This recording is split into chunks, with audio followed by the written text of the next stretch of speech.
Buenas tardes a todos, gracias por acompañarme. Espero que me estén escuchando bien. Hemos hecho las pruebas correspondientes y estamos ok. Esperamos unos minutos para esperar que la sala se pueda completar más con gente que estaba inscripta. Les agradezco mucho que nos estén acompañando, que me estén acompañando en este momento tan especial que estamos viviendo, pero que nos permite seguir conectándonos en una forma más masiva. Así que bueno, no voy a hacer esto mucho más largo, voy a comenzar con la presentación. Yo elegí un tema que me gusta mucho desde hace mucho tiempo y me pareció, los imagenólogos esto lo estamos viendo en distintos métodos de un tiempo a esta parte y me pareció interesante compartirlo con ustedes. Me planteé algunos objetivos para poder mostrar a lo largo de la charla, ir desarrollándolos. Y uno de ellos es mostrar las distintas formas de presentación que tiene el carcinoma ductal in situ, sus distintas formas de presentación heterogéneas, tanto en las imágenes como en el comportamiento posterior, determinar cuál es el impacto que estas distintas formas de presentación tienen sobre la paciente, y poder interpretar las alteraciones mamográficas, ultrasonográficas y de resonancia magnética, conociendo el potencial y limitación de cada método imagenológico. A la pregunta si el carcinoma ductal in situ es un cáncer, sí, es un cáncer confinado a los conductos, y las células del in situ son similares a las del carcinoma ductal invasor. Tiene características citológicas, expresión de receptores y cambios genéticos en el in situ semejantes a los invasores con los cuales se encuentra asociado. Estas son algunas de las estadísticas conocidas y publicadas del in situ, pero que quisiera que repasemos y compartamos para poder después entender un poco o compartir también las distintas imágenes o situaciones que les voy a mostrar. Con el advenimiento de la mamografía hace ya unos años, además de la disminución sustancial en la mortalidad por cáncer de mama, se inició el diagnóstico de muchos carcinomas ductales in situ nuevos que antes eran indetectables. Con los tratamientos y con los años, se vio que estos carcinomas in situ detectados con la mamografía, muchos de ellos llevaban a un sobretratamiento, que todos se trataban, por supuesto, con cirugía conservadora y radioterapia. Muchos eran carcinomas ductales in situ de bajo grado, y existía una sobreestimación en el screening mamográfico que conllevaba a un sobretratamiento posterior. Esto es un tema de lo que se está discutiendo o estamos viendo en los últimos años. La mitad de los carcinomas ductales in situ de alto grado permanecen ocultos a la mamografía porque no presentan calcificaciones. 2 a 3% de los pacientes diagnosticados y tratados van a morir por una recurrencia. Y alrededor del 9% de las mujeres tienen un carcinoma ductal in situ incidental en una autopsia, o sea que nunca requirieron un tratamiento por el mismo. 10 a 20% de los carcinomas ductales in situ diagnosticados por mamografía nunca van a progresar a un carcinoma ductal invasor. Con lo cual, cuando miramos estas estadísticas, vemos que tenemos como enfermedades distintas dentro de una misma entidad. Y podríamos decir que hay un subdiagnóstico mamográfico de carcinomas ductales in situ. Son estos tumores que no calcifican y no los podemos detectar con nuestro método de screening gold standard, y además porque nosotros encontramos un 75 a 80% de los cánceres en fase invasiva con mamografías de screening anuales normales. O sea que no estamos detectando el tumor preinvasor de esos cánceres invasivos. La mitad de los carcinomas in situ además aparecen como masas sólidas y distorsiones arquitecturales sin microcalcificaciones asociadas. Y como la mamografía, como les dije, es nuestro método de screening, vamos a detectar aquellos que sí calcifican de bajo grado o de alto grado. Las áreas no calcificadas van a estar mamográficamente ocultas, pero recordemos que casi la mitad de los in situ de alto grado no calcifican. Y este grupo de in situ son los que complican o ponen en riesgo más la vida de la paciente. Además, estos márgenes inadecuados no calcificados conllevan que en la cirugía posterior los márgenes no sean adecuados o márgenes inadecuados. Entonces, estamos viendo y estamos hablando nosotros de una creciente preocupación por el sobrediagnóstico y el sobretratamiento de algunos carcinomas in situ que detectamos en la mamografía, nuestro gold standard en el diagnóstico de screening, que son biológicamente inertes. Entonces podríamos resumir que es una enfermedad heterogénea, donde el carcinoma ductal in situ de alto grado tiene una rápida progresión a carcinoma ductal invasor, mientras que el in situ de bajo grado puede permanecer adentro de los conductos y si lo hace un carcinoma ductal in situ de bajo grado. Algunas mujeres tienen riesgo significativo de desarrollar un carcinoma ductal invasor y aunque de morir por ese cáncer, y otras, como dijimos antes, tienen hallazgos encontrados en forma casual en una autopsia. Claramente estamos frente a una enfermedad muy heterogénea. Pero la pregunta es realmente, ¿no?, que yo me hago, ¿cómo hacemos para conocer esos ductales in situ que progresan a carcinoma ductal invasor y que por lo tanto van a amenazar la supervivencia, la vida de la paciente, y cuáles no lo hacen? ¿Tenemos un subdiagnóstico en nuestros métodos de detección? Bueno, la tasa de recurrencia del carcinoma ductal in situ, los porcentajes vienen conocidos, vienen de estos 4 estudios prospectivos randomizados. La recurrencia local del carcinoma ductal in situ, que inicialmente, antes del tratamiento de la cirugía conservadora más la radioterapia adyuvante, era de un 25 a un 30%, y cuando se le agregaba la radioterapia y el tamoxifeno, esa recurrencia bajó a un 5 a un 10%.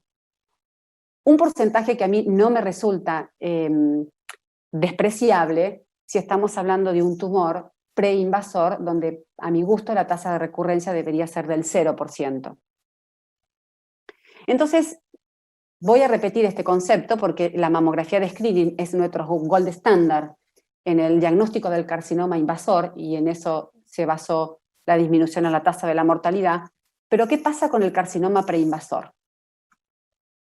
Bueno, veamos nosotros los estudios que tenemos a nuestro alcance en nuestros centros de diagnóstico, en los lugares donde nosotros trabajamos habitualmente. Podemos dividirlos en algunos grupos, en estudios morfológicos y en estudios morfológicos y funcionales. Dentro de los estudios morfológicos tenemos la mamografía y todos los métodos radiológicos como la tomosíntesis, y dentro de los estudios funcionales nos encontramos con la resonancia magnética con gadolínio y la mamografía contrastada, que es un método más nuevo, pero también es un estudio funcional y morfológico. Recuerden que la resonancia magnética no es solamente un estudio funcional, también nos brinda información de la morfología de las lesiones. Entonces es un estudio que nos brinda ambas informaciones. Pero cuando estudiamos a una paciente podemos decir que los estudios morfológicos y los estudios funcionales se complementan. ¿Qué es lo que hace visible el carcinoma ductal in situ por mamografía / tomosíntesis, que es un método radiológico? Bueno, en general, se manifiesta, la forma más común de expresarse es por microcalcificaciones.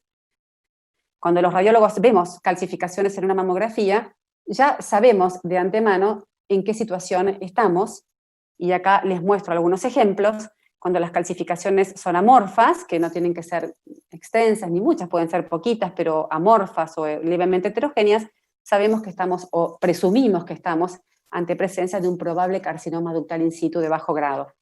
Y cuando las calcificaciones son heterogéneas, ramificadas, finas o pleomórficas, presumimos que estamos en presencia de un carcinoma ductal in situ de alto grado.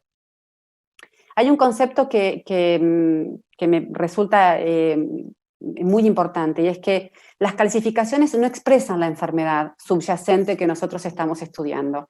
Las calcificaciones expresan la consecuencia de una enfermedad, porque para que un tumor calcifique necesita que haya necrosis y necesita que haya un tiempo determinado adentro de los conductos con isquemia y necrosis posterior. Entonces, esa imagen calcificada radiológica es la consecuencia de una enfermedad. La enfermedad en sí, yo acá no la estoy viendo. Otras imágenes de carcinomas in situ de bajo grado, a la izquierda microcalcificaciones amorfas escasas, carcinoma in situ de bajo grado, y a la derecha más groseras, algunas heterogéneas, se biopsiaron por aumento en número, carcinoma ductal in situ de bajo grado. Fíjense que estas, sin embargo, son, aunque escasas, son más finas, pleomórficas, incluso la del medio ramificadas, carcinoma ductal in situ de alto grado. Estos son los carcinomas ductal in situ de alto grado que calcifican, y lo que estoy viendo es la consecuencia de la necrosis de algunas partes de ese tumor que se pone de manifiesto radiológicamente. Cuando yo miro estas imágenes y leo las anatomías patológicas, siento que lo que estoy viendo es la punta del iceberg. Y ahora vemos que podemos también preguntarnos por qué el carcinoma ductal in situ es visible por resonancia magnética, que es un método funcional y morfológico. Esta imagen es la imagen del realce en anillo agrupado, el cluster ring. Es una nomenclatura del último BIRATS, de la clasificación del BIRATS 5. No siempre la vemos tan maravillosa como se ve en esta imagen. Y este tipo de captación del carcinoma ductal está dado por varios factores. Existe un aumento en los capilares periductales en el in situ de alto grado y un aumento en la permeabilidad de los conductos. Esto se puede dar por una actividad aumentada de una enzima, que es la proteasa, que claramente cuando esa actividad está aumentada y se dan esos signos secundarios, habla de un factor pronóstico. Esto es un tumor biológicamente más agresivo. Entonces, esto permite que el gadoliño del espacio intravascular donde se inyecta pase al espacio extravascular, y del espacio extravascular se extienda al espacio intraductal. Este es el motivo también por el cual las curvas de captación de resonancia magnética no son fiables muchas veces en los carcinomas ductales in situ, porque en general los software con los que están hechos las curvas se basan en tumores de tipo invasores, y como hablamos de un in situ, y en general hay gadoliño intraductal, las curvas no tienen en este caso mucha representación. Entonces claramente vemos que acá estamos viendo como si fuera la fisiopatología del tumor. Este es el trabajo donde está muy bien explicado. Esto es del año 2009, del grupo de la doctora Kuhl, pero la verdad que se los recomiendo porque es una maravilla como lo explican. Y tenemos también factores pronósticos y predictivos cuando nosotros estudiamos un carcinoma ductal in situ, que nos ayuda muchas veces a saber frente a qué nos estamos enfrentando. Yo no sé si a ustedes les pasa, pero últimamente estamos viendo carcinomas in situ de alto grado en mujeres muy jóvenes. Entonces, estos son factores pronósticos, por supuesto, que nos habla de mayor agresividad. Las mujeres jóvenes, el tamaño mayor de la lesión, el grado nuclear aumentado, la presencia de comedonecrosis, el estado de los márgenes, el estatus de los receptores hormonales, que si bien no está indicada la determinación del HER2 como marcador predictivo, algunos grupos lo realizan como marcador pronóstico. Y yo me pregunto a veces cuando veo estas imágenes de estos in situ que funcionalmente los vemos agresivos, si no serán estos los que están asociados con marcadores HER2, ¿no? Que por supuesto muestran mayor actividad biológica. Estas son diferentes formas que tiene de presentación, que pueden ser lineal, línea ramificada, difusa, segmentaria, distintas maneras de presentación del carcinoma ductal in situ. Y algo que, digamos, si bien distintos grupos a veces efectúan la resonancia magnética en cualquier momento del ciclo menstrual, sobre todo cuando se trata de mujeres muy jóvenes, yo recomiendo hacer la resonancia en el momento del ciclo menstrual adecuado, que es primera fase del ciclo menstrual, y si se puede, segunda semana del ciclo menstrual es ideal, porque entonces fíjense que en una mama quiescente hormonalmente, donde el resto no capta, yo claramente mi valor predictivo positivo va a ser más alto, voy a disminuir los falsos positivos y voy a estar segura que esta captación que veo es patológica. Hoy justamente informé de una chica que estaba en el último día de su ciclo menstrual, tenía una zona patológica, pero la mama tenía un realce de fondo muy aumentado, entonces realmente poder ver los límites es un poco más complicado. Entonces, cuando estamos justamente sospechando un carcinoma ductal in situ, y sobre todo en pacientes jóvenes, yo recomiendo la resonancia dentro del ciclo menstrual.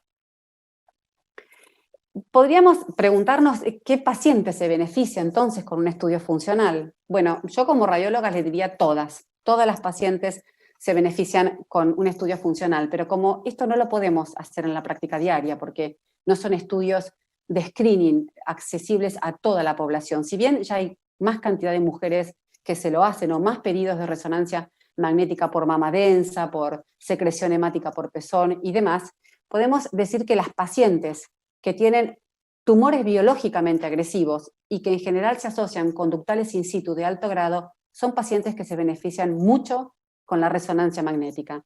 Porque claro que la paciente que viene para screening y ese tumor no calcifica, no tengo manera de detectarlo si yo no le hago un estudio funcional.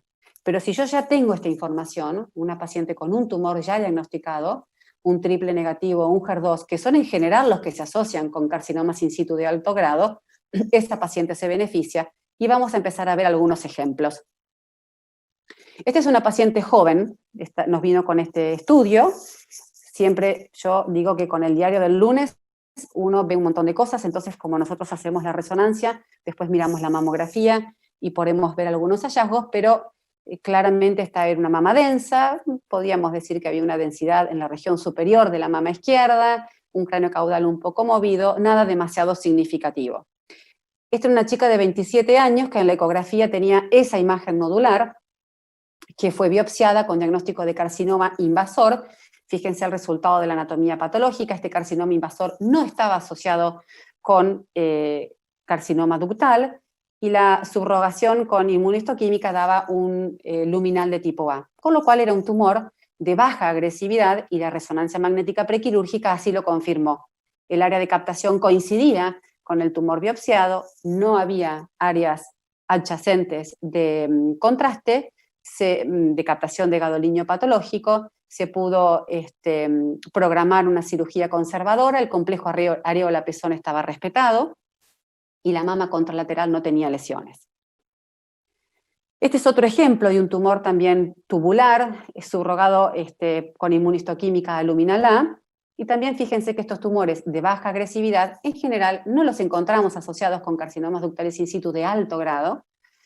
La resonancia magnética mostró la captación del tumor, no había otras zonas adyacentes de realce patológico, el tumor se limitaba a esa zona, la mama contralateral estaba respetada, la cirugía fue conservadora y la paciente con buena evolución, buena cirugía y demás.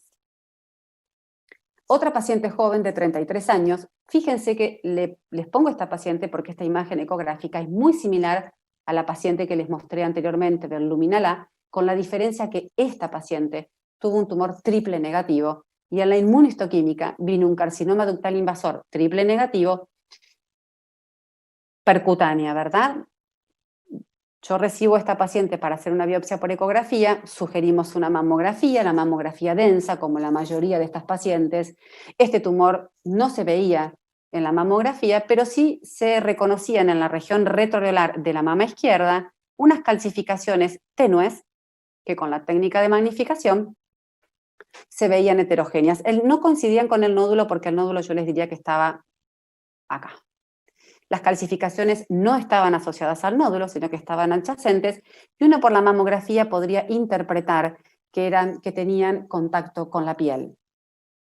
Se sugirió la resonancia de mama prequirúrgica, el tumor sólido era un poquito más grande que lo que nosotros habíamos visto por ecografía, el tamaño era un poco mayor, y había una captación adyacente, segmentaria, en forma como nodular, con orientación hacia el pezón, que coincidía con el área de las microcalcificaciones.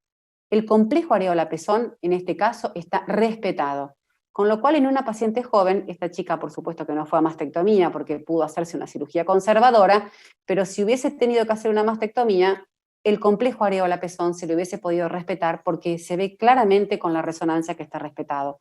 Mama contralateral libre y en histología definitiva diferida vino áreas de carcinoma intraductal grado 3, que es esto lo que nosotros estamos viendo en la resonancia. Pero no importa, esta paciente también tuvo suerte, porque este carcinoma ductal in situ de alto grado calcificó, se pudo ver en la mamografía, coincidió con la resonancia magnética y todos contentos, y la paciente también con un buen resultado quirúrgico. Otra paciente. También yo les muestro variedades, que es lo que a veces nos llega al consultorio.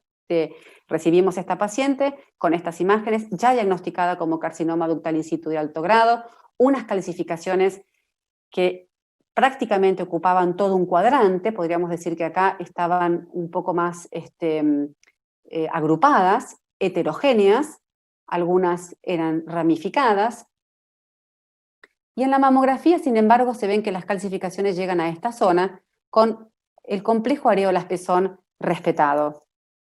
Sugerimos una resonancia de mama, se vino a hacer una resonancia de mama y acá vemos claramente la extensión de la lesión, hay compromiso del complejo areola-pezón que está levemente retraído y si miramos con atención vemos las imágenes de realce en anillo agrupado, que esto es lo que los radiólogos hemos aprendido a ver para diagnosticar. Entonces, a esta paciente le decimos que el plano posterior está respetado, que si bien no es lo más importante porque no modifica el estadio de la paciente, sí le cambia el complejo areola-pezón comprometido y la extensión total del tumor. Mama izquierda respetada. Otra paciente que recibimos con diagnóstico ya hecho de esta lesión en la mama derecha, hora 9, de carcinoma ductal invasor con áreas asociadas de carcinoma ductal in situ de alto grado. Disculpen, la resonancia magnética prequirúrgica confirma, por supuesto, el nódulo y además nos confirma toda la extensión del carcinoma ductal in situ de alto grado que tenía esta paciente. La mamografía no la muestro, pero era una mama densa, donde no había una calcificación ni nada que nos haga sospechar la extensión de ese tumor asociado. En esta diapositiva de arriba vemos la extensión del tumor, fíjense, que compromete el complejo areola-pezón, pero esto no terminaba acá. En la mama contralateral había un nódulo benigno, que lo muestro a propósito, nódulo de contornos circunscriptos y tabiques hipointensos, alto valor predictivo negativo, nódulo BI-RAT2, no se biopsia ni se toca, y hacia hora 12, un nódulo de contornos espiculados que resultó otro carcinoma que no había sido diagnosticado en los estudios previos. Esta imagen que les muestro abajo a la derecha es lo que nosotros en el team Mama Teseba llamamos componente ductal acentuado. Esto no es un descriptor que esté en el BI-RADS, es un descriptor nuestro propio, lo pueden tomar al que le guste. Nosotros estas imágenes de resonancia magnética a todas nuestras pacientes con hallazgos BI-RAD4 o BI-RAD5 de resonancia que no tienen ecografías nuestras, las citamos para Second Look, y esto es lo que nosotros encontramos cuando vemos imágenes sospechosas de carcinomas ductales in situ de alto grado. Vemos ductus acentuados o áreas hipoecoicas, el ductus sería esto, y esta imagen era fácil de ver. No es difícil, pero así se ven los ductales in situ ecográficos. Otra paciente no se había podido hacer una resonancia magnética prequirúrgica, se la piden después, innecesaria, pero fíjense lo que encontramos en la mama derecha. Un área segmentaria con orientación al pezón, típica de un carcinoma ductal in situ, estudios negativos aportados por la paciente. Entonces, el componente intraductal extenso, lo que a nosotros nos tiene que quedar claro es que es subestimado por los métodos convencionales de mamografía y ecografía, afecta claramente la planificación del tratamiento quirúrgico, se llama componente intraductal extenso la lesión in situ que está por fuera del componente invasor y claramente afecta las tasas de reintervenciones y recidivas. Y cuando yo veo estos tumores en resonancia, que vamos a seguir viendo algunos más, que los veo tan biológicamente agresivos, no puedo creer que no esté afectando también la sobrevida de la paciente. Este estudio lo voy a pasar rápido porque me hace mal a los ojos, es el COMIS Trial que se presentó, lo he escuchado, gracias a Dios ya hace rato que no lo escucho más, pero lo muestro para que sepan lo que es un estudio mal protocolizado. Fueron muchos sitios de estudio, 45 sitios en Inglaterra, este trabajo se publicó hace muchos años, en el 2010, fueron muchas pacientes, muchos sitios de estudio, daba un promedio de 3 resonancias magnéticas de mama por sitios de estudios por año. Esto fue informado por cualquier radiólogo que hacía codo, cerebro y además mama.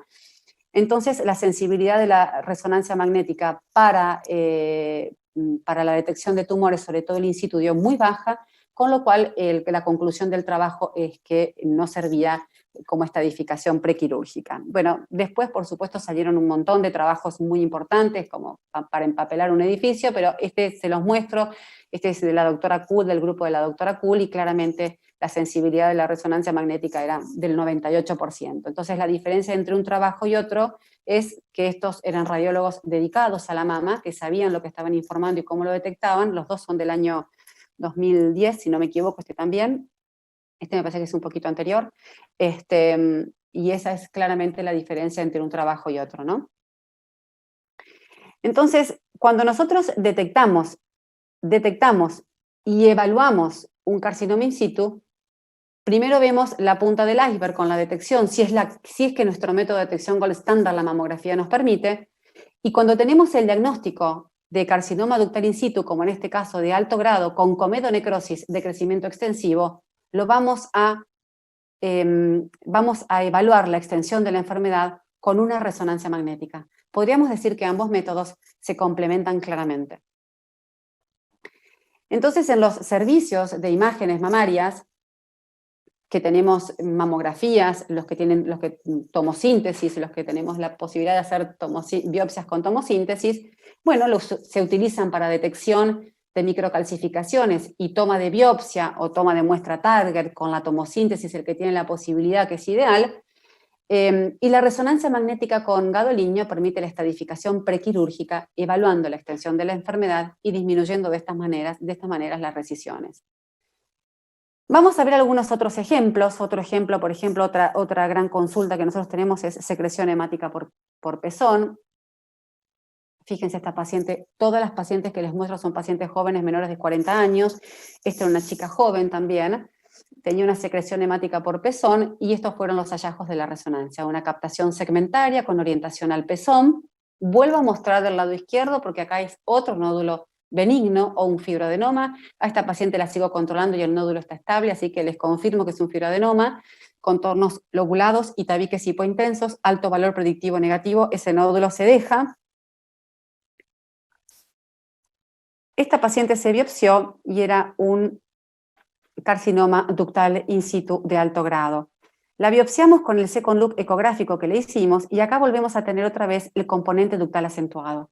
Fíjense que ya esta imagen no es tan fácil de ver como la anterior que les mostré. Estos son conductos que claramente en un estudio de screening convencional de ecografía se nos puede pasar por alto porque estos son conductos, les diría que ni siquiera están dilatados. Lo que pasa es que lo que tenemos que tener cuidado es que en general son periféricos y no son periareolares, pero tampoco podemos sugerir biopsias a todos los conductos periféricos que nosotros detectamos en ecografía. Esto tiene valor si yo tengo esta resonancia de mama. Entonces, con esta ecografía y este componente ductal acentuado, se hizo la biopsia y se confirmó un carcinoma ductal in situ de alto grado. Esta era la mamografía de la paciente, una mama densa, una CR de tipo C. Y acá les pongo la mamografía y la resonancia magnética en sagital para que podamos comparar lo que son los hallazgos de uno u otro método. Esto es detección que acá no pudimos detectar porque evidentemente este carcinoma in situ no calcificó, era de crecimiento muy rápido, por eso no llegan a calcificar, son los que crecen muy, muy rápido y no tenemos manera de detectarnos. Gracias a Dios esta paciente tuvo secreción hemática. Esto es un teaching point para los radiólogos, cuando ustedes quieran ver el componente ductal acentuado en las pacientes en las que tengan esos hallazgos de resonancia magnética. Coloquen el transductor siempre en forma longitudinal para poder agarrar el segmento de la mama en forma longitudinal y poder ver de esta manera el árbol ductal en toda su extensión. Si ustedes colocan el transductor de esta manera, lo van a ver en forma coronal u ortogonal y van a ver pequeños quistecitos que no van a ser lo suficientemente, no les van a llamar la atención. Entonces yo les diría que esta manera de colocar el transductor cuando yo estoy buscando un componente ductal no es la correcta, sino que pónganlo en forma longitudinal de acuerdo al segmento que ustedes quieran evaluar. La mama, esta es una mama pequeña, pero si la mama fuera grande, siempre mirando al techo. Si la mama es grande, ni inclinada para un lado, ni inclinada para el otro. Ustedes acomodan a la paciente. Yo les digo a mis médicos que tenemos que hacer el Kama Sutra ecográfico. Tenemos que mover a esa paciente hasta que lograr que esa mama mire al techo lo más derecha posible, entonces logramos de esta manera tener una correlación exacta o lo más exacta posible con la resonancia magnética. Recuerden que la resonancia de la paciente está boca abajo, con lo cual el plano posterior nos queda siempre más desprendido, y en la ecografía mamaria está boca arriba, con lo cual el plano posterior siempre va a quedar más cerca de la lesión. Si tenemos en cuenta esas diferencias, si tenemos en cuenta la posición de la mama y la posición del transductor, les aseguro que estas imágenes van a empezar a aparecer, y es cuando ustedes van a poder empezar a hacer los second look bajo guía ecográfica. Otro ejemplo, paciente joven, secreción hemática por pezón, ecografía divino, vimos esta imagen, dijimos listo, la biopsiamos, resultado papiloma. Vamos a pedir una resonancia porque la paciente tenía secreción hemática por pezón, acá vemos el nodulito biopsiado y todo este componente que era un carcinoma ductal in situ extenso asociado a este papiloma. Volvemos al componente ductal acentuado ecográfico, en un second look recitamos a la paciente para poder ver esto, y utilizando las maniobras que vimos recién, podemos ver estos conductos que fíjense que claramente en un método, en un estudio ecográfico de screening habitual, pasan desapercibidos. Ahora, con estas imágenes de resonancia, esto nos tiene que llamar la atención. Pacientes más beneficiadas con resonancia magnética. Bueno, ya las conocemos, ya sabemos, pero lo vamos a repetir.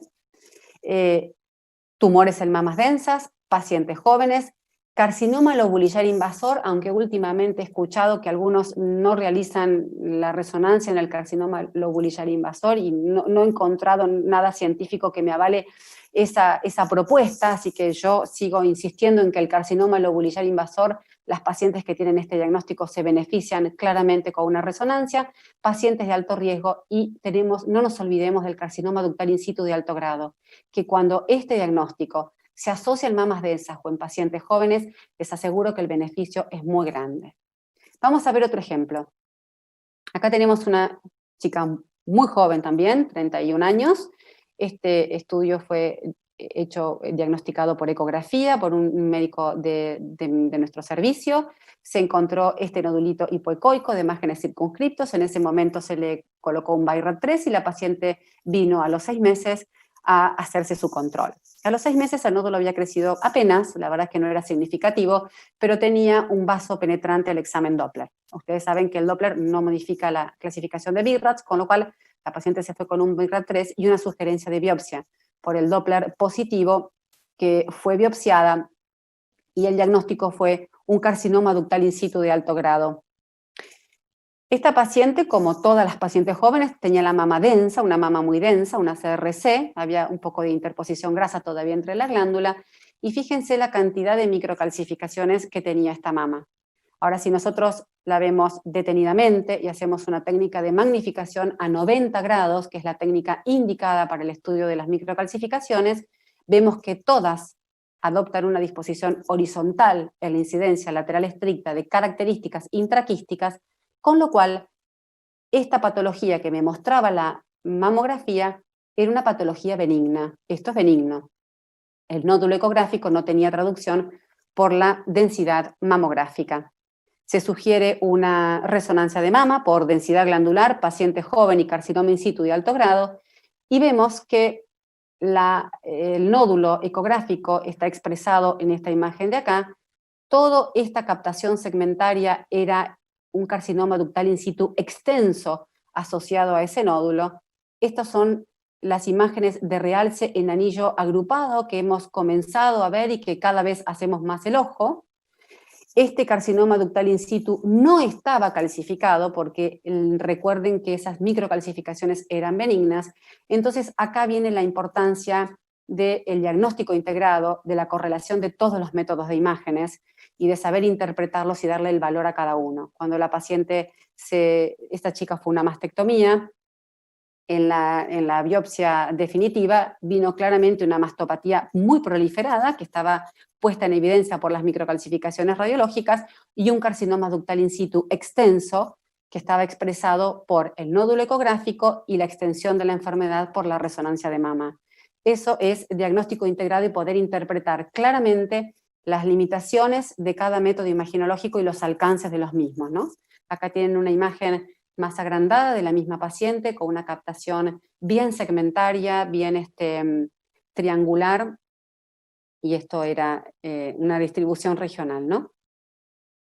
Vamos a ver otra paciente. Esta señora, miren, ya les diría que es una paciente joven, pero esta paciente tenía unos 40 y pico de años, ya no me resulta, ya las pacientes de 40 y pico de años no me resultan tan jóvenes, porque estamos viendo de 20 y pico, de 30 y pico.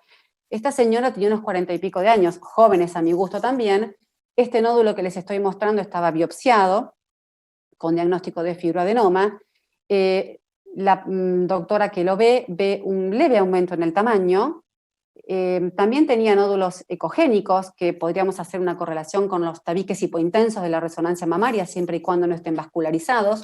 Los tabiques no estaban vascularizados. El nódulo había crecido levemente, pero tenía algunos contornos un poco angulados y había unos nodulitos hipoecoicos satélites que no estaban presentes en el estudio anterior, con lo cual se sugiere una rebiopsia y el diagnóstico es un carcinoma ductal invasor con focos de carcinoma ductal in situ extenso, intraductales de tipo HER2. Entonces, con este diagnóstico se sugiere una resonancia magnética prequirúrgica, y esta era la mamografía que se le hizo a la paciente antes de la resonancia junto con la eco, ¿no? La muestro después para poder hacer que nuestros ojos a veces se enfoquen.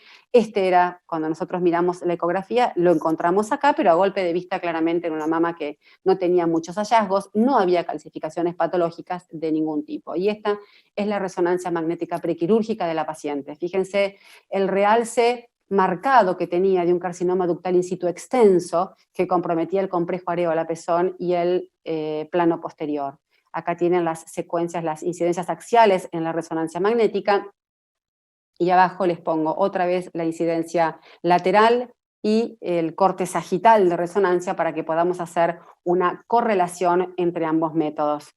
Entonces, nosotros tenemos que enfocarnos en nuestro método de screening para poder hacer detección lo más que podamos y siempre poder estadificar cuando estamos en presencia de estos estudios, de estos tumores, carcinomas ductales in situ de alto grado, con comedonecrosis de crecimiento extensivo, acá lo mismo, poder estadificar correctamente a esta paciente para una cirugía adecuada, ¿no? Me parece que las pacientes también tienen derecho a saber que existen métodos que les proporcionan un mejor diagnóstico prequirúrgico, evitando la posibilidad de una resecisión.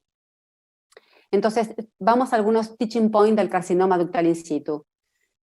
Los radiólogos, que ya se los dije, pero es algo que lo vemos, hemos aprendido a conocer las diferentes caras del carcinoma ductal invasor y a diagnosticar correctamente el carcinoma ductal in situ. Seguimos aprendiendo con esto porque es el que más trabajo nos da. Debemos, los radiólogos, creo que esto es un reto y es una meta que nos tenemos que poner, aumentar nuestra especificidad, hacer estudios cortos y diagnósticos, pues ya no podemos hacer más estudios de 50 minutos, nosotros tenemos protocolos de 12 minutos, 13 minutos para hacer diagnósticos de mama. Para diagnosticar un in situ o para ver la extensión de un in situ alcanza con un T2 y un escandinámico. El escandinámico tiene que tener una técnica de sustracción homogénea, eso es clave, esto sí, esto no. Esta técnica de sustracción no, acá. Y acá es cuando nosotros tenemos que trabajar codo a codo con los técnicos, ¿no? Los técnicos tienen que lograr, esto es una cuestión técnica, pero ellos lo saben, una sustracción homogénea y estar atentos en el primer escandinámico sin contraste que se le hace a la mama, de que esa sustracción esté homogénea para poder largar el contraste. Si la sustracción no está homogénea, esa secuencia se aborta en ese instante antes de dar la orden de inyectar o de activar la bomba y se vuelve a hacer de otra manera, pero esto me parece que es importante porque nos va a permitir tener un campo muy homogéneo para que no se nos pasen estas imágenes por encima. Entonces, escandinámico con técnica de sustracción correcta, buena calidad de contraste, esto es innegociable aún en épocas de vacas flacas, porque si no los resultados no van a ser los correctos. La dosis correcta del contraste y el volumen adecuado, no podemos poner la mitad de la dosis tenemos que poner la dosis que corresponde para cada paciente, que calculen que estamos alrededor de los 10-12 mililitros en una paciente que pesa aproximadamente unos 60 kilos, y el volumen adecuado me refiero a que el volumen son de 3 mililitros por segundo. Si tengo bomba lo programo, y si no tengo bomba lo inyecto. Nosotros llamamos al residente Sansón, que inyecta con un volumen adecuado. A veces no es fácil, las pacientes tienen quimioterapia y demás, pero tenemos que lograr que eso sea, porque eso hace a la calidad y al éxito del estudio. Entonces vamos a concluir, o vamos a sacar algunas conclusiones que para detectar, en nuestra práctica diaria, nuestros métodos de detección inicial, son los métodos que tenemos a nuestro alcance y que están habilitados como métodos de screening: tomosíntesis y toma de biopsias de los que están calcificados. Eventualmente, si tienen traducción ecográfica o se manifiestan o lo sospechamos por ecografía, podemos biopsiarlos por eco. La resonancia magnética es más sensible que la mamografía en todos los grados de carcinoma ductal in situ, pero sobre todo en el de alto grado, con una sensibilidad, les diría que casi del 100%. Estima correctamente la medida desde los 5 milímetros en el 60% de los casos, en comparación con el 38% en la mamografía, debido a la capacidad para demostrar la vascularidad del tumor y difusión intraductal del gadolíneo, siendo de gran utilidad en la evaluación preoperatoria. Entonces, creo que tenemos que considerar a esta entidad como un grupo heterogéneo de enfermedades, más que como una entidad única, y me parece que no es apropiado que a todas las pacientes que tienen un in situ le demos el mismo enfoque, ni el mismo enfoque diagnóstico, ni el mismo enfoque terapéutico. Yo me enfoco en el diagnóstico porque soy imagenóloga. Entonces, cuando yo tengo un in situ de bajo grado, no sé si le voy a indicar una resonancia, probablemente, seguramente sí, porque, bueno, yo soy pro estadificación prequirúrgica con resonancia magnética, pero claramente no dejo de indicárselo y estoy atrás de la paciente que tiene un in situ de alto grado. El diagnóstico y tratamiento de este tumor debe considerarse como la prevención primaria para un carcinoma ductal invasor, y esto no tenemos que olvidarnos de esta consigna. El carcinoma ductal in situ de alto grado debe estar estadificado prequirúrgicamente con un estudio funcional, y es una oportunidad que no podemos negarle a nuestras pacientes. Ahora, la pregunta que yo me hago permanentemente y la pregunta que les transfiero a ustedes es: ¿cómo hacemos nosotros para detectar carcinomas in situ que no calcifican en nuestros estudios de screening? Bueno, en este momento la verdad es que si no lo vemos por mamografía y no tiene traducción ecográfica, no tenemos manera de detectarlos. Podríamos pensar a futuro que no estamos muy lejos en algunos estudios funcionales, por ejemplo, la difusión, esta es una difusión de single shot, que es lo que se utilizan actualmente en los estudios de resonancia, y está descripta ahora, que salió un trabajo lindo, se los dejo para el que esté interesado y lo quiera leer, el Muse, la técnica de Muse con difusión, que es un multishot, es una secuencia que aparentemente da un poco más de definición. Tal vez sería en el futuro pensar en algún estudio así para evitar el contraste y poder hacer de esta manera estudios un poco más económicos y por supuesto estudios cortos. Esto sí es un reto que les pongo: hagan protocolos abreviados, no se extiendan en los protocolos, estudios abreviados de alta calidad y diagnósticos, y también tenemos la mamografía contrastada como método funcional para poder detectar estas lesiones. A mí me gustaría que la mamografía contrastada mejorara un poquito más en cuanto a la definición morfológica, cuando la comparo con la resonancia magnética, pero bueno, es un estudio funcional y también creo que es una apuesta que podemos hacer para poder detectar este tipo de lesiones. Esta soy yo, este es mi equipo de trabajo. Somos los médicos, faltan un montón de asistentes, técnicos, y que trabajamos para que todo esto sea posible. Los casos que les mostré los vemos, lo vemos, que nos consultamos, los vemos, hacemos ateneos, y creo que esto hace al enriquecimiento y de que cada vez aprendamos y podamos transmitir más todo lo que nosotros sabemos. Así que les agradezco mucho la presencia, espero haber cumplido las expectativas con esta charla. Cualquier inquietud, me pueden mandar consultas, este es mi mail, contesto todos los mails, uso mail o red link. Después mis redes sociales, la verdad es que no las uso para esto, pero sí contesto todos mis mails, y bueno, quedamos ahora a la espera de alguna pregunta que hayan hecho por chat o alguna pregunta que quieran hacer en forma verbal. Así que ahora les van a habilitar los micrófonos para que ustedes puedan compartir. Acá preguntan, ¿cómo es la sensibilidad de la mamografía contrastada respecto a la resonancia?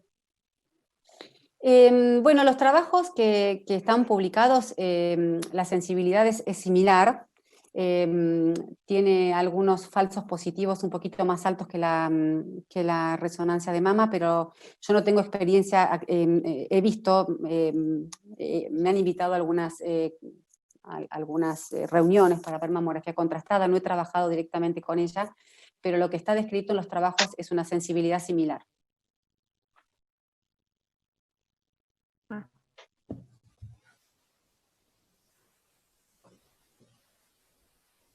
Algunos médicos preguntan si van a tener acceso al link para ver de vuelta la charla.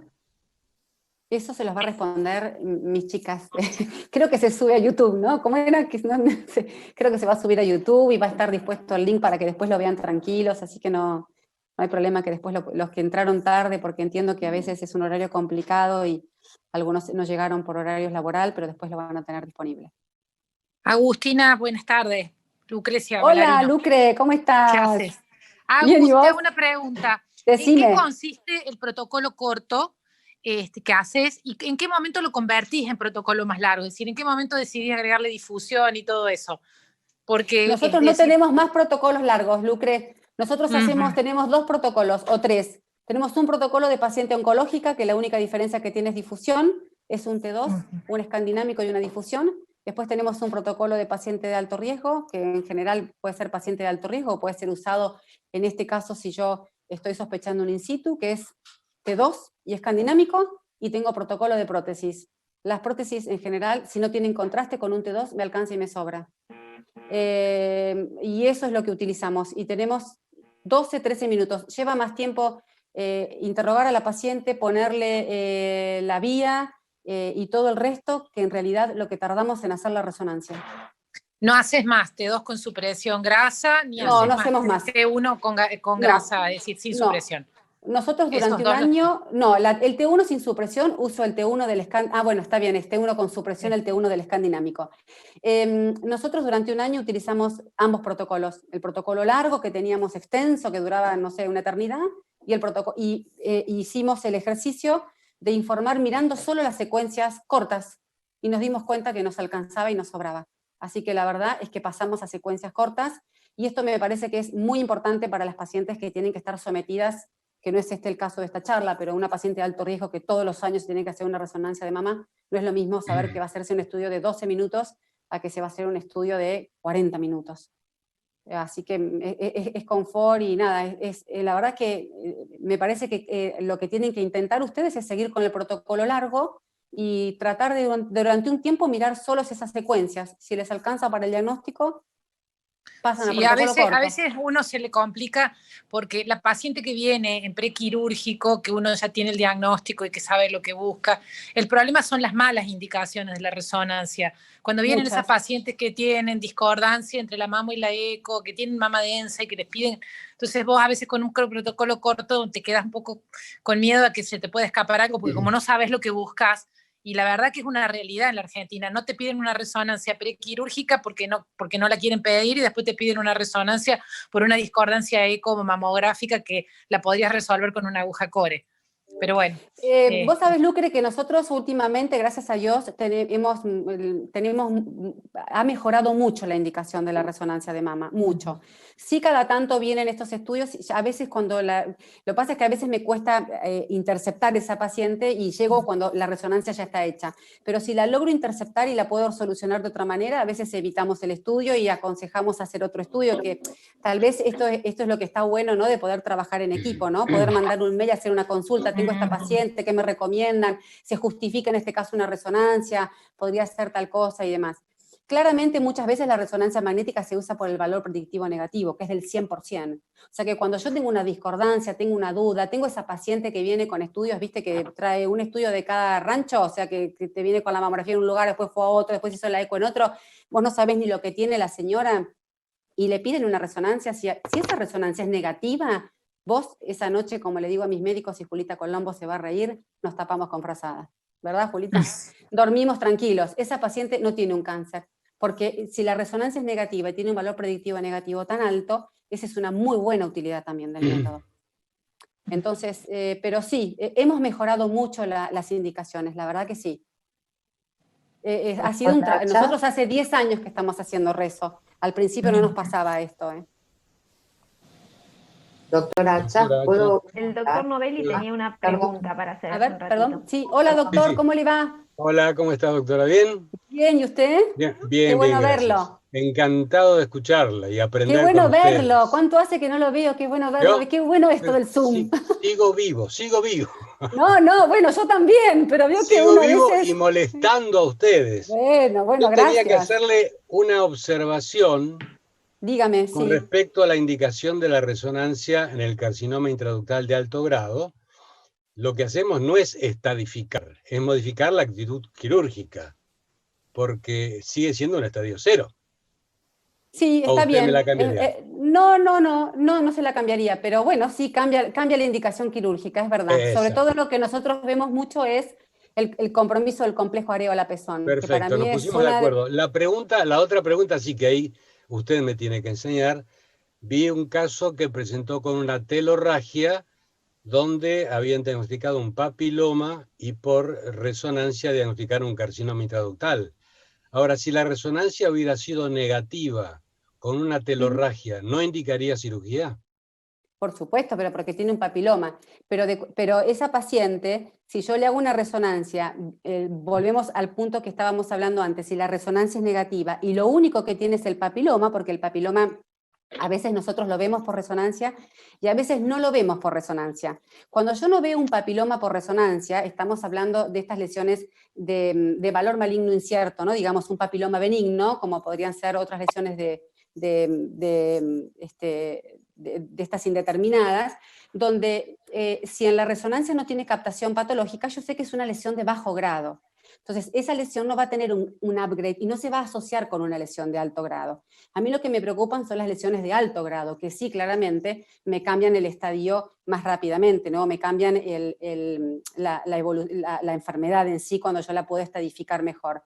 Ese papiloma que usted dice que nosotros lo vimos por resonancia, si no hubiese tenido ese ductal asociado, por supuesto que iba a cirugía, pero iba a una cirugía más chica. Yo le podría decir, mire doctor, hasta donde está el papiloma, usted después de eso no tiene ninguna otra captación. Ahora yo le digo, no, mire, la captación sigue hacia atrás unos 3-4 centímetros. Perfecto, muchas gracias. No, de nada, un placer. El doctor La doctora Norma Canals.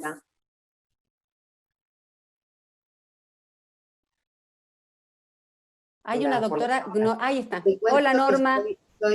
¿Quién es? La doctora Hacha. Agustina. Hola, ¿cómo estás? Soy patóloga con Lucrecia, del Instituto... Ay, hola, qué bueno. Qué bueno, gracias por estar. Al contrario, gracias por invitarme. ¿Sabes qué te quería preguntar, Agustina? Primero, la cantidad de cilindros que ustedes extraen en la cor o el vacío. Y segundo, ¿cuál es el parámetro anatomopatológico para definir el componente extensivo del carcinoma ductal? ¿Lo toman con más de 50% de los cilindros afectados? ¿Es una extensión en milímetros? ¿O qué patrón se tiene en cuenta el patólogo de ustedes? Mira, Norma, exactamente eso te lo voy a deber, porque tendría que preguntarle exactamente a Alejandra Bernique, que es la patóloga mía del italiano, ¿qué patrón toma ella para informarme patrón ductal extenso? Claro. ¿Cuántos cilindros tomo? Depende de la lesión. Si yo tengo una lesión chiquitita, que sé que estoy en zona, y saqué 5 cilindros divinos, yo sé que Alejandra le alcanza para hacer el diagnóstico. Si yo tengo una lesión extensa, como ese ductal que te mostré, con el componente ductal extenso, sé con look ecográfico y lo quiero biopsiar por ecografía, porque la cor por eco que me permite tomar muestras de varios lugares. Entonces le hago un muestreo de todo el segmento a la señora. Yo le pongo la aguja y ahí sí le puedo sacar 10 chorizos de distintos lugares, entonces yo sé que barrí toda la zona. Claro, entonces depende un poco de la lesión que esté estudiando. Discúlpame. Sí, justamente mi pregunta estaba orientada a esto. Si vos tomas, suponte, 10 cilindros y tenemos afectados con un ductal de alto grado en el 40%, si eso ya le llaman un componente extensivo, o lo miden o le ponen el porcentaje. Eso era la pregunta puntual. Mira, ahora que vos me lo decís y recordando mis informes de anatomía patológica, es por porcentaje. Perfecto, claro. Bien, bien, bien. Gracias, Agustina. No, de nada. El doctor Jorge Martín quería hacer una pregunta. Hola, Jorge. Agustina, ¿Cómo estás? siempre peleamos nosotros. No voy a pelear con vos esta vez por el ductal in situ, ¿eh? No te voy a dar el gusto. Yo, como punto de vista Decime. del mastólogo, ¿no? La resonancia dice que trae menos rescisiones, ¿no es cierto? Es al hacer un diagnóstico de otras áreas que no la ve la mamografía, cambia por ahí la cirugía, entonces hay menos rescisiones, pero suele haber más mastectomías. Eso lo dice toda la gente del Memorial, es decir, que... Bueno, depende de lo que leas, Jorge, porque ahora Sardanelli, el italiano milanés, que te invito a que leamos ese trabajo, que algún día que está muy bueno, está con índices de mastectomías menor del 1%, en Milán. Así que eso se ha disminuido. Los últimos trabajos hablan del 5% y Sardanelli tiene un 1%. Bueno, perfecto. Lo que yo quiero decir es que con la cirugía conservadora y la radioterapia se esteriliza los focos que son microscópicamente ocultos a la mamografía y a la ecografía. Si no, no existiría el tratamiento conservador en el cáncer. El tema de los márgenes trajo mucho problema porque no había una definición de márgenes adecuada hasta el 2014, en que la Sociedad Americana de Cirujanos Oncológicos y la Sociedad ISATRO, que es la de terapia radiante, determinaron que el margen para el carcinoma ductal in situ tenía que ser de 2 milímetros, no como el invasor, que con una célula fuera de la tinta es suficiente, ¿no es cierto? ¿Estamos hasta ahí? Entonces, con eso de los márgenes arreglado a 2 milímetros en el carcinoma ductal in situ, el índice de rescisiones en la cirugía conservadora disminuyó mucho, más de la mitad. Y los focos microscópicos que pueda por ahí diagnosticar la resonancia magnética son tratados con la radioterapia. No olvidemos que margen negativo no significa que no haya cáncer residual. Margen negativo significa que hay una carga tumoral tan pequeña, ¿no es cierto?, que puede ser tratada por la radioterapia. Si no, no tendríamos una sobrevida del 98-99% a 10 años en el carcinoma in situ. Entonces, ¿cómo se hace con esto? Las rescisiones son menos de 0,5 por año. O sea que las recurrencias, o sea que la recurrencia a 20 años son alrededor del 10%, nada más. Porque uno cuando dice tiene un 5% o 10% de recurrencia, como vos decías en la primera o segunda diapositiva. Del 5 al 10% a 20 a 10 años, sí. A los 20 años. Sí, claro. Bueno, pero yo acá sí tengo algunas observaciones y comprendo lo que vos estás diciendo porque es lo que está descrito hasta ahora. Yo esperaría que un carcinoma preinvasor no recurra. 0%. A esa paciente la tengo que curar en ese estadio. No le tengo que dar ni una chance de recurrencia. Después, con respecto a las mastectomías, bueno, es lo que te dije, me parece que hay grupos que ya están teniendo muchos índices menores de mastectomías. Y otra cosa que nos está pasando a los radiólogos, pero que lo estamos viendo todos, y lamentablemente todavía no lo podemos ver escrito, estamos viendo muchas pacientes jóvenes, con esos casos que yo les mostré al final, con esos tumores que yo les mostré de carcinoma ductal in situ, no son células aisladas, que vos las podés liquidar con una radioterapia. Son unos unos carcinomas extensos, muy grandes. Yo la verdad es que me atrevo a dudar que yo pueda,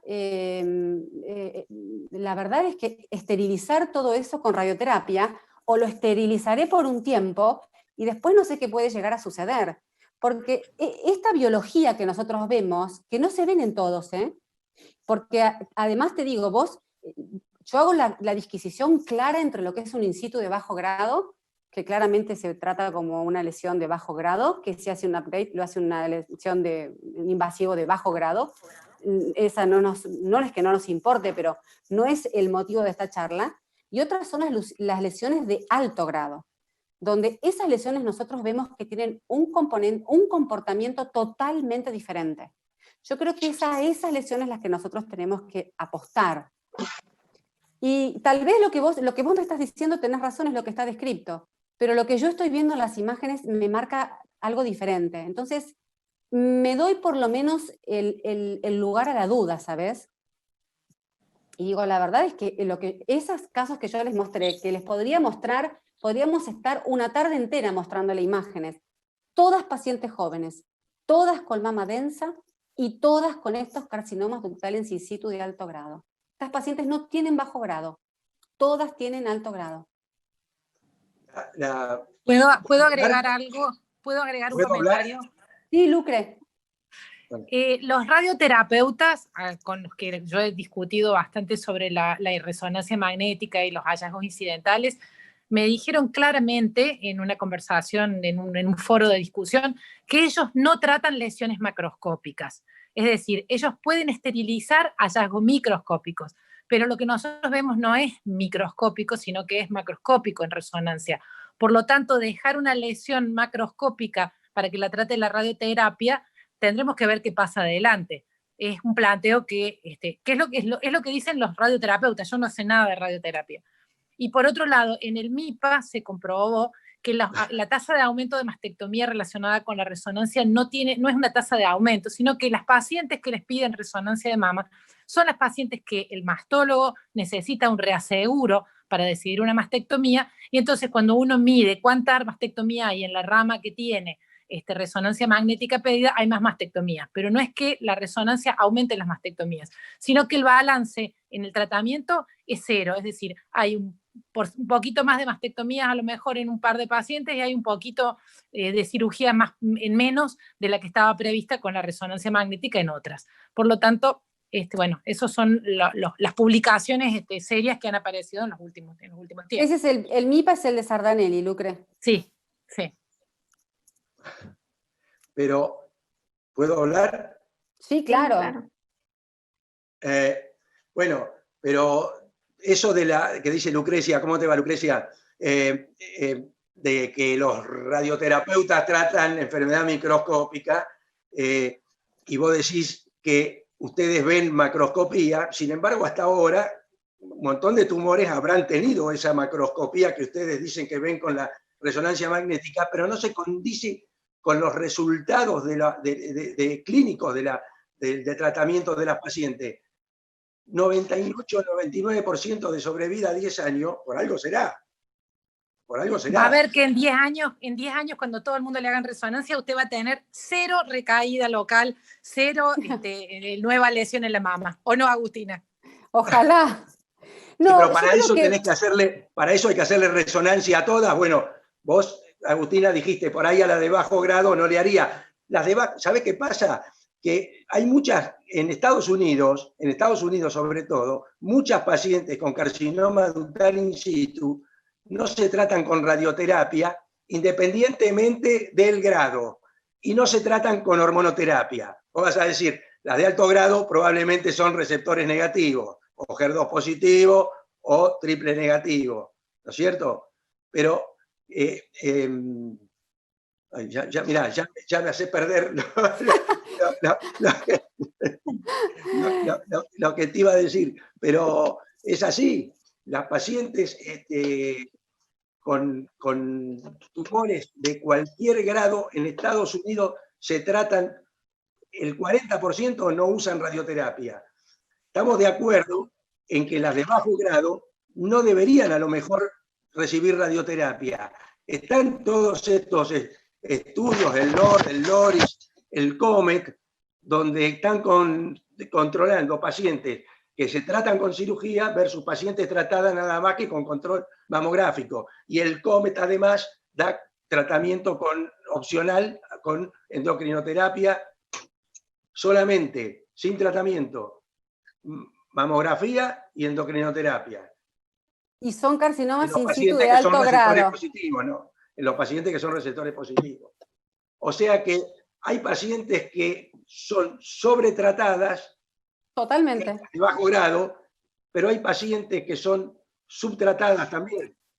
Totalmente. Y yo creo que el subtratamiento parte del subdiagnóstico también, ¿no?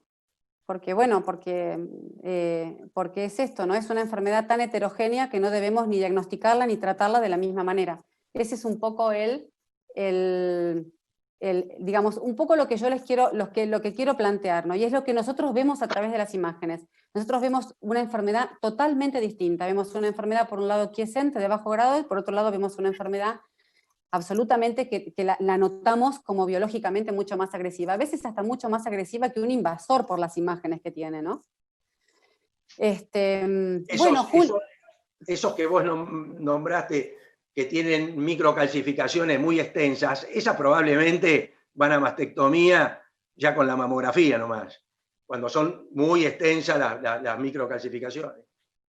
Así que esas no se beneficiarían de la resonancia magnética si vos le vas a hacer una mastectomía con la imagen mamográfica. Esto igual no fue una defensa de la resonancia, ¿eh? Esto fue un poco mostrar las imágenes del carcinoma ductal in situ y cómo nosotros los imagenólogos lo estamos viendo ahora.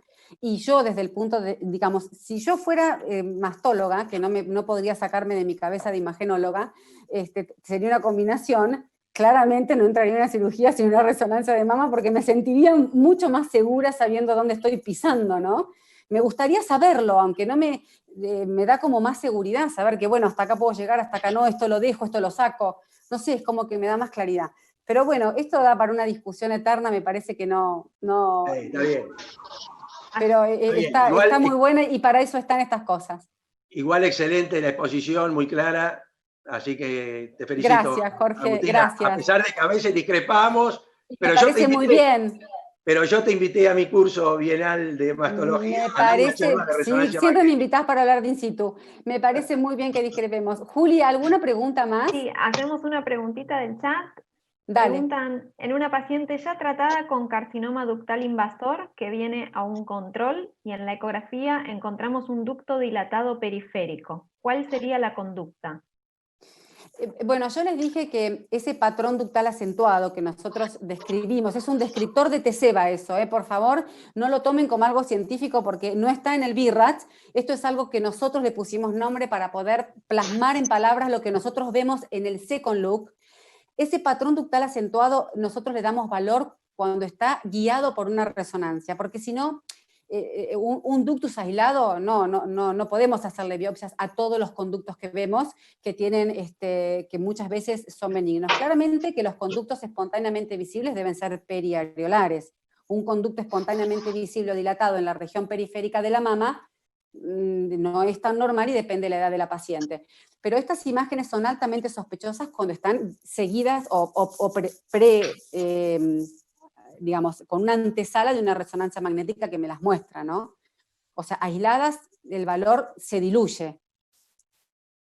Bien, y para ir terminando, preguntan, ¿cuál es la definición de carcinoma intraductal extensivo? ¿Existe un punto de corte en cuanto a tamaño o depende de la relación con el invasor?